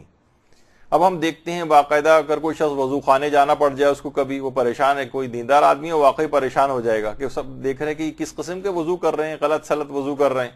مساجد کے اندر اگر ادھر ادھر ذرا سے بھی آپ نے دیکھنا شروع کیا، آپ کو بہتر ہے کہ بالکل بیٹھے رہیں خاموشی سے گردن جھکا کے، ورنہ آپ پر امر بالمعروف واجب ہوگا۔ یعنی میں اس لحاظ سے کہہ رہا ہوں آدمی پریشان ہو جاتا ہے کہ گردن جھکا کے بیٹھا رہے، یا ایک ایک نمازی کو پکڑ کے بتائے کہ کس طرح کی نماز پڑھ رہے ہو۔ اسی طرح سے عورتوں کے مخصوص مسئلے، کتنے ان کے استحاضہ وغیرہ کے مسئلے ان کو سمجھ میں نہیں آتا۔ اس موقع پر ہماری نماز کی ذمہ داری کیا ہے؟ کتنی عورتیں ہیں بچے کی پیدائش کے بعد کتنی زیادہ 40 دنوں تک نماز نہیں پڑھ رہی ہیں، اور پتہ نہیں کیا کیا ان کے مسائل ہیں۔ تو ہم معاشرے کے اندر یہ سب چیزیں دیکھتے ہیں، قرات کی کتنی ایسی غلطیاں ہیں کہ لوگوں کے وہ صحیح طور پر نہیں ہیں۔ تو افسوس کی بات ہے کہ لوگ پہلے قبولیت کا مرحلہ تو نماز کے بعد آئے گا نا، کہ جب آپ نے نماز صحیح طور پر پڑھ لی ہوگی۔ یہاں تو ہمارے ساتھ المیہ یہ ہے کہ پہلے مرحلے کے اندر اٹک کے رہ گئے، ورنہ ابھی آپ نے سنا کہ اگر ایک دفعہ بھی نماز مکمل قواعد کے تحت صحیح طور پر پڑھ لی جائے تو بہت بعید ہے کہ وہ نامقبول ہو۔ لیکن مسائل فقہ کی طرف لوگوں کی توجہ نہیں ہے کہ وہ اچھے طریقے سے نماز کو اپنی کم سے کم وضو صحیح کر لیں، نمازوں قرات کو صحیح کر لیں، عورتیں اپنے مخصوص مسائل کو اچھی طرح سے پڑھ لیں۔ اور اتنا علماء اس کا خیال رکھنے والے تھے کہ ادائیگی صحیح طور پر ہوئی ہے یا نہیں ہوئی، بعض اوقات شک آ جاتا ہے، بعض اوقات بلوغ کے ابتدائی زمانے کا انسان کو خیال آ جاتا ہے کہ ہو سکتا ہے کہ میری نمازیں اس زمانے میں صحیح نہ ہوں۔ یہی وجہ ہے کہ باقاعدہ امام خمینی نے وصیت کی تھی کہ میری 4 سال کی نمازیں قضا کروائی جائیں۔ وصیت نامے میں ان کا ہے کہ 4 سال کی نمازیں قضا کروائی جائیں، کیونکہ ہوتا ہے نا انسان کے ساتھ، ٹھیک ہے مرجع وقت تھے اور تقوی پرہیزگاری کا کوئی ثانی نہیں تھا، لیکن بہرحال یہ کہ انسان سوچتا ہے، احتیاط پسندی کے اندر جاتا ہے کہ ہو سکتا ہے ابتدائی دور میں کچھ اس قسم کی نمازیں ہوں جس میں خیال نہیں رکھا ہو میں نے، تو شک کی حالت میں تو اس کو پڑھوانا بھی کوئی واجب نہیں ہے، لیکن بہرحال پھر بھی ایک احتیاط کا تقاضا ہی ہے۔ شیخ مرتضی انصاری جو کتنے بڑے مرجع اور مجتہد گزرے ہیں، اور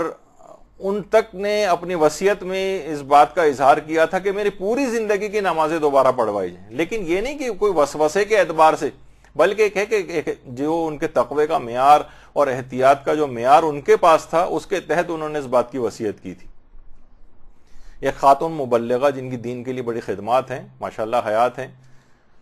ان کے متعلق مجھے بات پتہ چلی تھی کہ انہوں نے اپنے بچوں کو بلا کر باقاعدہ کہا تھا کہ جو سونا میرا رکھا ہوا ہے میں وصیت کر رہی ہوں میرے مرنے کے بعد میری ساری نمازیں اس سے دوبارہ پڑھوانا۔ وہ اگرچہ مسائل فقہ بھی بیان کرتی ہیں، مسائل دینیہ کو سمجھتی بھی ہیں، لیکن اس کے باوجود ایک احتیاط کا تقاضا ہوتا ہے۔ یہ سونا، یہ ساری چیزیں جمع کر کے جو آپ لاکروں میں دن رات پریشان گھوم رہی ہوتی ہیں، یہ اس کی یقین کیجئے کہ لاکرز کے اندر رکھے ہوئے مٹی کے اور پتھر کے ڈھیلوں سے زیادہ ان چیزوں کی حیثیت نہیں،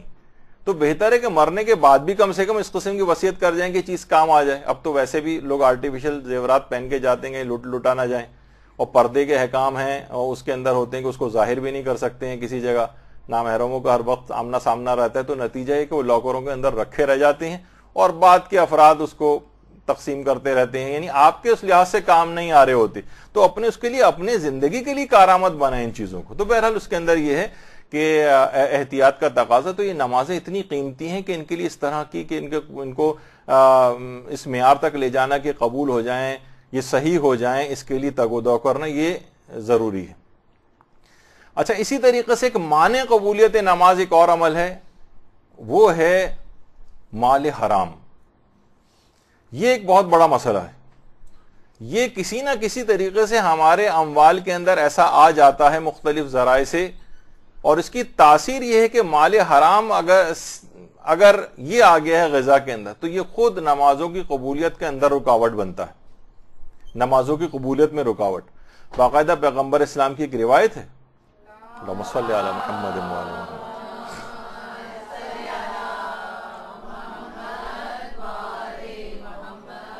کہ اللہ تعالیٰ کا ایک فرشتہ ہے جو ہر رات بیت المقدس یا بیت المقدس سے ایک آواز بلند کرتا ہے کہ جو کوئی بھی حرام کھاتا ہے خدا اس کا کوئی عمل قبول نہیں کرتا، خواہ واجب ہو یا مستحب، کوئی عمل اس کا قبول نہیں کرتا ہے، جو بھی لقمہ بھی اگر اس نے حرام کا اس انداز سے کھایا۔ تو آپ دیکھیے کہ اعمال کے اندر تو نمازیں بھی آ گئیں، اس کی کوئی عمل اس کا قبول نہیں کیا جائے گا، کیونکہ پروردگار فقط متقین کے اعمال کو قبول کرتا ہے۔ اس طرح سے جتنے بھی ملازمت پیشہ افراد ہیں، جو کاروباری پیشہ افراد ہیں، ان کو اپنے جاب اور اپنے کاروبار کے سلسلے میں مسائل فقہ کو علماء سے دریافت کرنا چاہیے۔ یہ نہیں کہ بس ورنہ روایتوں کے اندر آئے گا، ورنہ وہ لازمی کسی حرام کے اندر مبتلا ہو جائے گا اگر اس نے ان کی پاسداری نہیں کی۔ ملازمتوں کے اندر بھی بڑا مسئلہ ہے، مالک کی اجازت کے بغیر چیزیں استعمال کرنا اور اوقات کی پابندی نہ کرنا اور ایگریمنٹ کی مخالفت کرنا۔ اسی طریقے سے کاروباری معاملات کے اندر بھی انسان سود کا شکار ہو جاتا ہے، دھوکے بازی کا شکار ہو جاتا ہے، کیسی چیزیں پریزنٹ کرتا ہے گاہکوں کے سامنے بیچنے کے لیے جبکہ وہ ایسی نہیں ہوتی، وغیرہ وغیرہ، بہت ساری چیز۔ تو اپنی اس طرف ضرور جانا چاہیے۔ یہی وجہ ہے کہ پیغمبر ایک جملہ ارشاد فرماتے تھے کہ جو بھی پیغمبر کا بھی ہے، اور یہی جملہ جو ہے، نہیں پہلے تو پیغمبر کا جملہ آپ کی خدمت میں پیش کر دوں کہ مال حرام کھانے والے کی جو نماز ہے وہ ریت پر گھر تعمیر کرنے کی مانند ہے۔ دیکھیے اب اس ریت کے اس جگہ پہ کوئی گھر تعمیر کرے تو اس کی بنیاد کتنی کمزور ہوگی، ذرا سی ہوا چلے گی اور ذرا سی ریت نیچے سے نکلی کر پوری عمارت ڈھہ جائے گی۔ تو مال حرام کے ساتھ عبادت کرنے والے کی مثال ریت پر تعمیر کرنا کسی گھر کو اس کی مانند قرار دیا گیا ہے، یعنی اتنی ناپائیدار عبادت ہوگی کہ بہت آرام سے جو ہے ڈھہ جائے گی۔ اور امیر المومنین علیہ السلام نے حضرت کمیل کو درود بھیجیے، اللہم صلی علی محمد و علی محمد، کہ نماز پڑھتے ہوئے کوئی بھی شخص ایسا ہو کہ اگر اس کا لباس صحیح نہیں ہے یا اس کا مکان صحیح نہیں ہے، یعنی حلال نہیں ہے، تو اس کی نماز قبول نہیں ہوگی. یعنی حرام لباس یا حرام جگہ کے ساتھ نماز پڑھنا، اس کی نماز قبول شمار نہیں ہوگی. اور یہ بھی روایت کے اندر آیا کہ اگر کوئی شخص 10 درہم سے کوئی لباس خریدے اور اس میں سے 1 درہم صرف مال حرام ہو، 9 درہم مال حلال ہو، تب بھی خدا اس کی اس عبادت کو قبول نہیں کرے گا. تو انسان کو کتنا اپنے اس کے اندر خیال رکھنا چاہیے کہ اس طرح کی کوئی چیز نہ ہو. اتنا وقت نہیں، ورنہ پورے ایک لیکچر اس کی مثالوں سے ہو سکتا تھا کہ عمومی زندگی میں کتنی یہ چیزیں پیش آتی. تو اب اگر عمومی طور پر بھی آپ دیکھیں کتنے ایسے لباس ہیں کہ جس مال سے خریدے گئے ہیں اس پر خمس واجب الادا تھا. کتنے لباس مثلا آپ ایسے پہنتی ہیں جوائنٹ فیملی سسٹم میں، بہن کی قمیص پہن کے چلی گئیں، بھائیوں میں بھی ہوتا ہے ایک دوسرے کی بغیر اجازت کے قمیص پہن کے چلے گئے اور اسی کے اندر مثلا نماز پڑھ رہے ہیں. کتنی ایسی چیزیں ہیں لوگوں کے ساتھ، اس میں اگرچہ اختلاف مجتہدین ہے، لیکن آقا خوئی کے زمانے میں یہ چیز ہوئی تھی کہ ایسے لباس سے احرام کا لباس ایسے مال سے احرام کا لباس خریدا گیا تھا جس پر خمس واجب الادا تھا. اب اس کو بعد میں جا کر پتہ چلا کہ میں نے خمس نکالے بغیر اس لباس سے، ایسے مال سے، بلکہ عین مال سے وہ چیز خریدی گئی تھی. تو آقا خوئی کا مسئلہ یہ تھا کہ اس آقا خوئی سے پوچھا بھی گیا کہ میں اس سے زیادہ خمس نکال دیتا ہوں، اب مجھے پتہ ہی نہیں تھا یہ مسئلہ. آقا خوئی نے کہا اس کا کوئی حل نہیں ہے سوائے اس کے اگلے سال دوبارہ حج پر جاؤ. تو مسائل فقہ کے لحاظ سے بھی اور ایک لحاظ سے مال حرام اس کے اندر آ گیا تھا، تو عبادتیں اس طرح سے نامقبول بھی ہو جاتی ہیں. تو اسی طرح سے اموال کی جو 2 ایک مثالیں دے دیتا ہوں. جیسے عام طور پر بینکوں میں یا ایسی اسکیموں کے اندر جو پروفٹ مل رہا ہوتا ہے، جس کے اندر غریب کا ایک حصہ بھی نکالنا پڑتا ہے. وہ الگ الگ کچھ ہیں کہ گورنمنٹ کے جو اسکیمیں ہیں اس کے اندر اگر پیسہ رکھا ہوا ہے کسی نے، تو آغا سیستانی کے فتوے میں اس میں منافع کا 50% غریب کو دینا ہوتا ہے. وہ آپ کی گردن پہ اگر موجود ہے اور آپ نے اس مال کو استعمال کر لیا اور اسی سے کپڑے مثلا خرید لیے، تو اس مال کا استعمال ہی حرام تھا. اب سوچیے کہ ایسی نمازوں کا کیا بنے گا. مکان جس کے اندر لوگ رہ رہے ہیں، گھروں میں مثلا والد انتقال کر گئے، میراث تقسیم ہونی چاہیے تھی، جو افراد پہلے سے رہ رہے تھے وہی قبضہ کر کے اس کے اوپر بیٹھ گئے. اب ان کی دوسرے ورثہ راضی نہیں ہیں، ٹھیک ہے بعض اوقات وہ بول نہیں پاتے ہیں، شرمندگی کی وجہ سے نہیں بول پاتے ہیں، لیکن بہرحال ایک حق ہے ان کا، دل میں محسوس کر رہے ہیں. لیکن جو افراد قبضہ کر کے بیٹھے ہیں وہ سوچتے ہیں کہ بھائی یہ تو کوئی بول نہیں رہا تو ٹھیک ہے ہم ایسے ہی رہتے رہیں. نہیں، تو اب ان کی نمازوں کا بڑا مسئلہ وہاں پر ہو سکتا ہے، یا تو مصالحت ان لوگوں سے کریں یا ان کا حق دیں وغیرہ. اسی طریقے سے ورثہ کے میں سے اگر کوئی نابالغ ہے تو چاہے بالغ ورثہ اجازت بھی کیوں نہ دے دیں، نابالغ اگر اس میں موجود ہے اس کی تو اجازت کی بھی حیثیت نہیں ہے. آپ مجتہد کے پاس جائیں اور وغیرہ وغیرہ، بہت سارے اس کے پروسیجر ہیں کس طریقے سے آپ اس کو انجام دیں گے مسئلے کو. تو کتنے ہی مال حرام اس مکان، اس جگہ اور اس لباس کے اندر آ جاتے ہیں، جس میں اور مثالیں بنائیں تو کتنی چیزیں بنیں گی کہ جس سے اس کی نمازیں متاثر اور قبولیت کے معیار تک پہنچنے سے رہ سکتی. روزے اس میں فطرے میں ہم دیکھتے ہیں کہ لوگ یہی کرتے ہیں کہ 1 سال بعد، 6 مہینے بعد، 8 مہینے بعد تک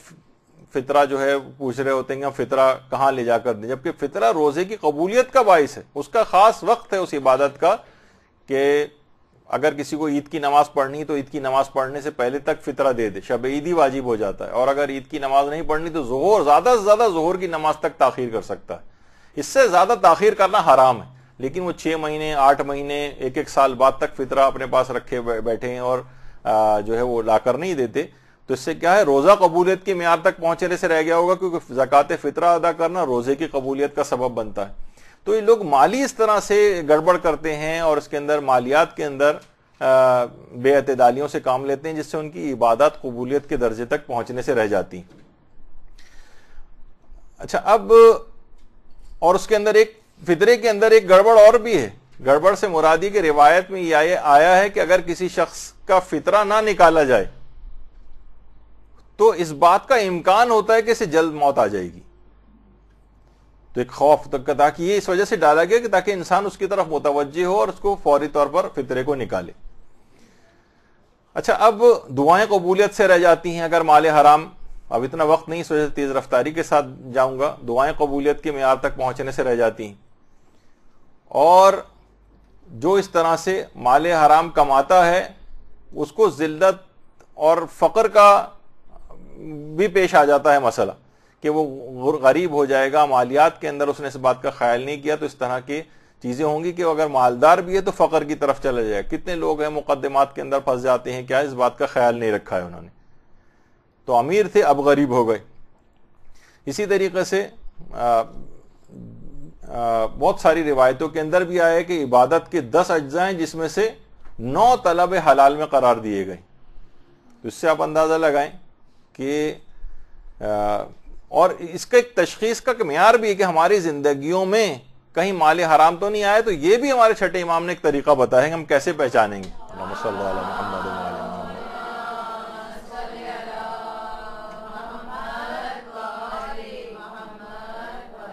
کہ اگر تم کسی شخص کو دیکھو کہ وہ اپنا مال اطاعت خدا کے اندر خرچ کرتا ہوا نظر آ رہا ہے تو جان لو کہ اس کے پاس جو مال ہے وہ حلال طریقے سے کمایا گیا ہے.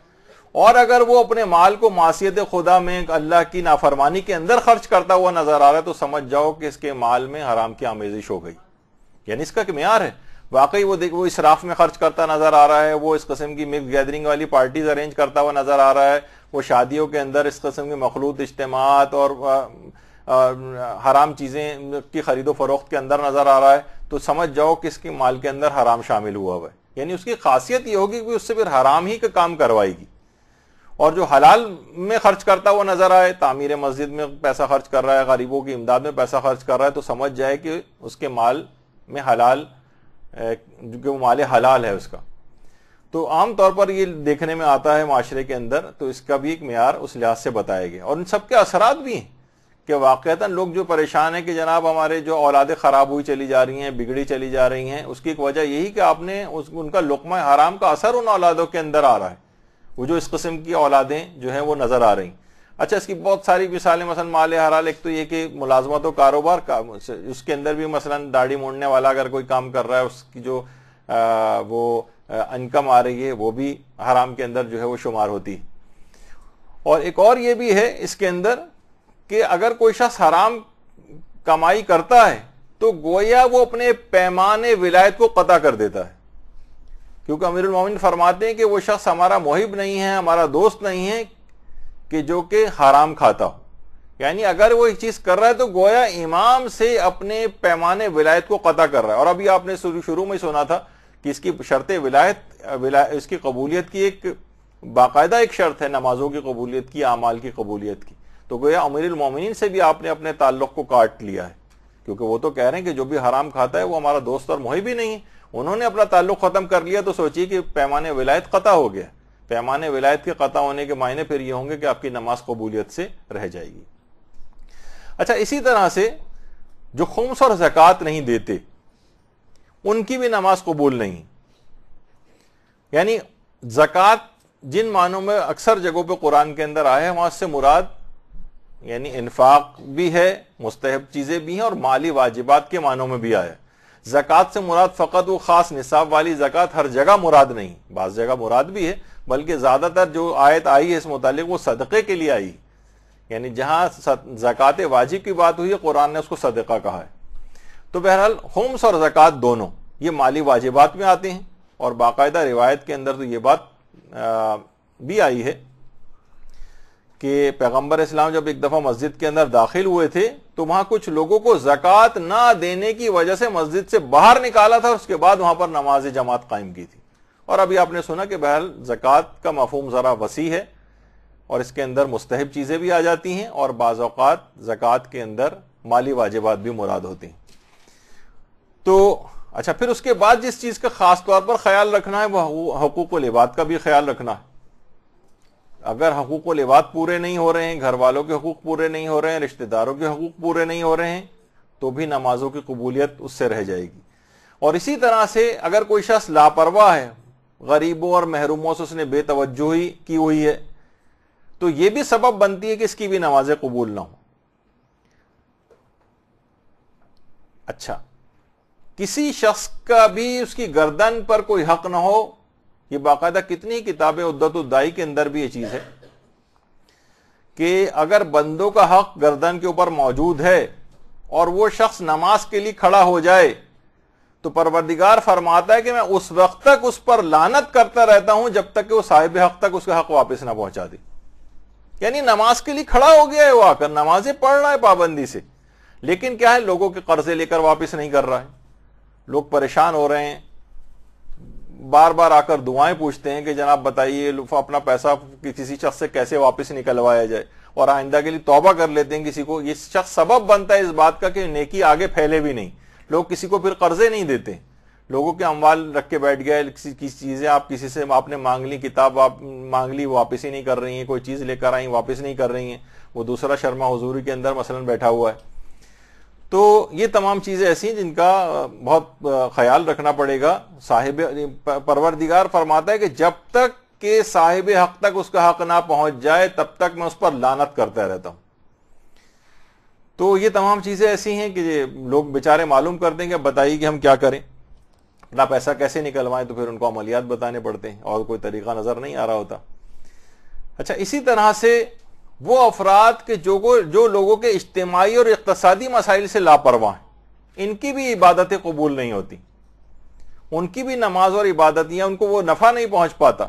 بھائی ہمارا تو اچھا گزارا ہو رہا ہے, مثلا اچھے کھاتے پیتے اللہ نے مثلا جو ہے وہ دیا ہوا ہے ہمیں,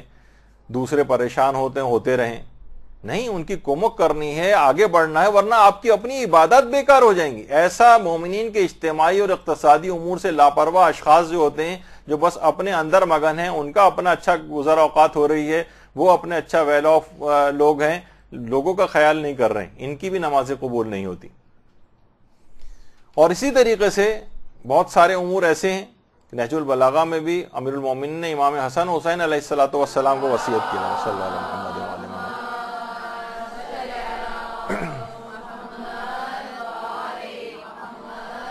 کہ میں نے آپ کے جد پیغمبر اسلام سے یہ بات سنی ہے کہ لوگوں کے درمیان صلح و صفائی کرنا چند برس کے نماز اور روزے سے زیادہ افضل ہے.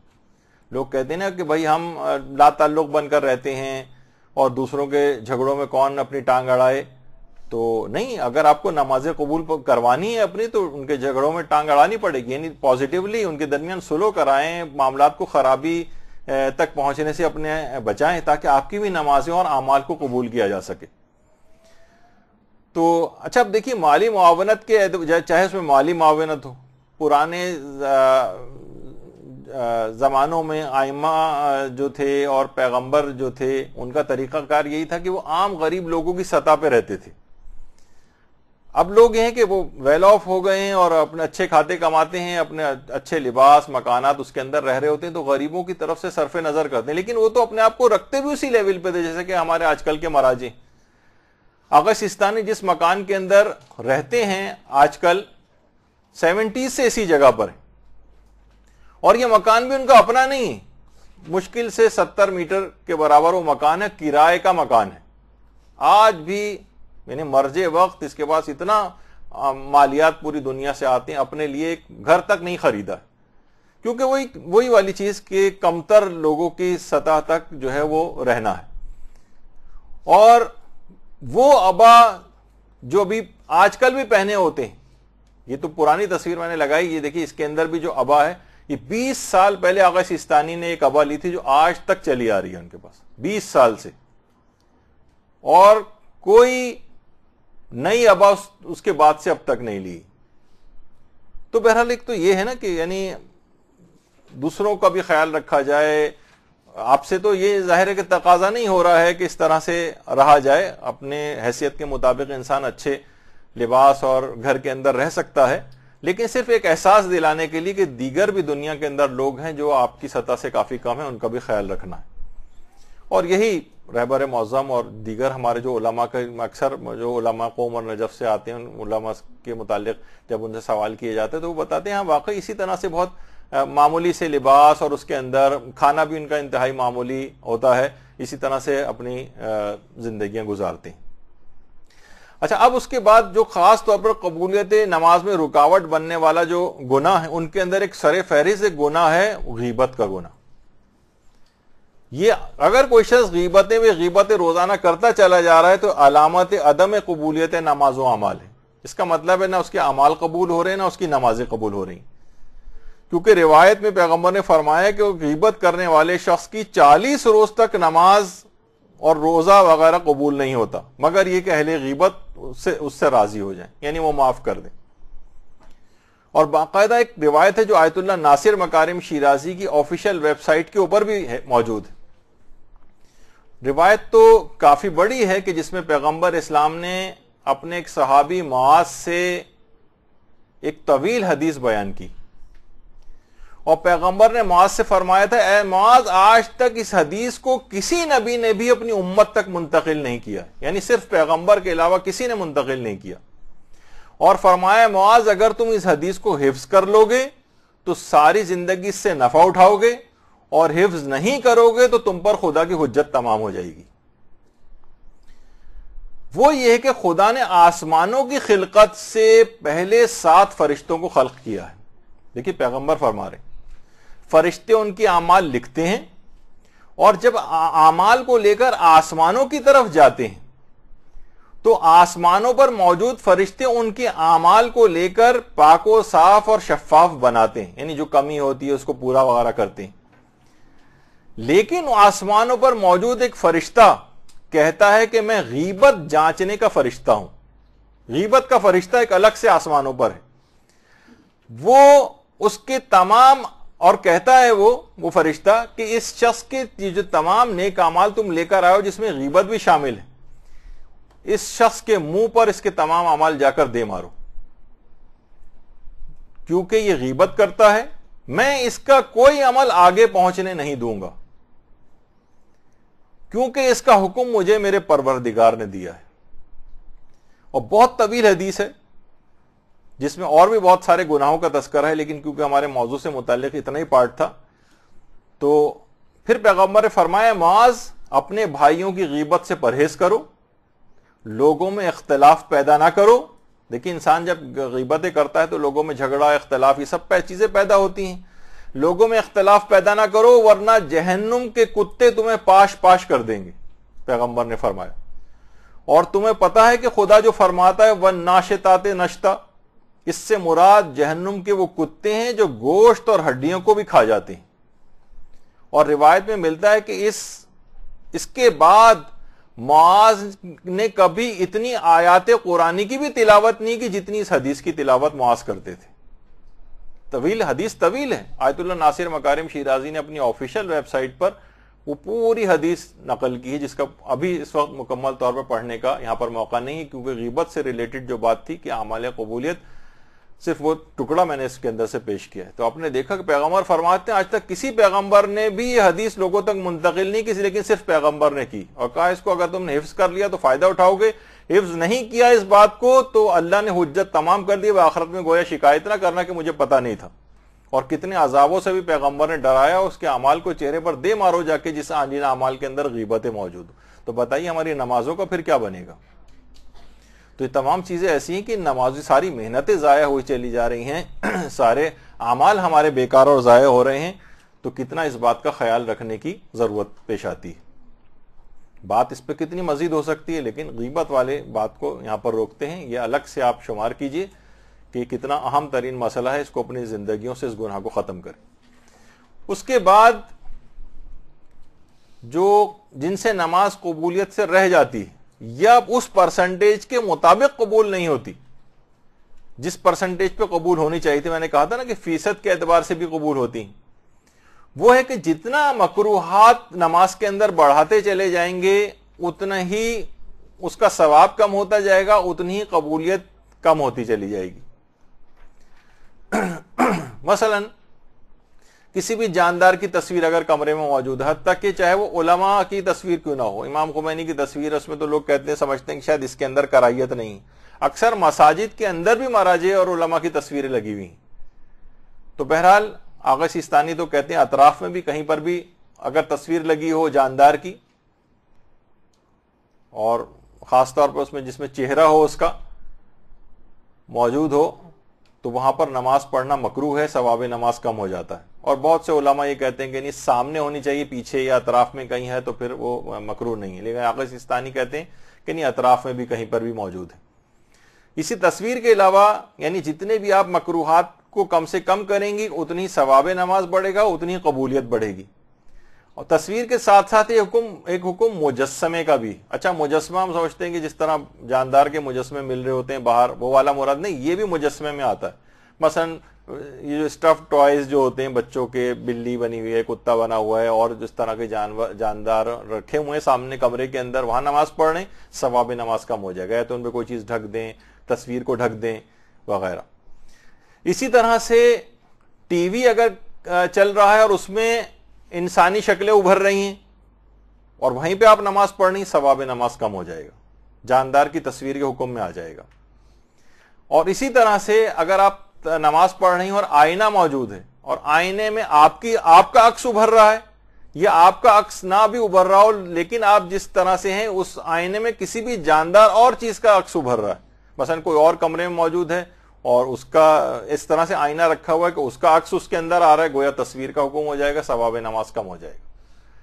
تو ان چھوٹی چھوٹی چیزوں کا، بہت ساری چیزوں کا خیال، اب میرے پاس اتنا وقت نہیں ہے ورنہ اور اس کے اندر تفصیل میں سارے مکروہات نماز کا تذکرہ کرتے اور بات ہوتی، لیکن پورا ایک درس ہو جاتا ہے صرف اس پہ۔ تو آپ خود دیکھیں، مطالعہ کریں، توضیح المسائل پڑھیں کہ مکروہات نماز میں اور کون کون سی چیزیں ہیں۔ لیکن ایک چیز کا اور اضافہ کر دیں، جیسے کہ محجت البیضہ جو ملا محسن فیض کاشانی کی کتاب ہے، اس میں ہمارے چھٹے امام جعفر صادق علیہ الصلوۃ والسلام صلی اللہ محمد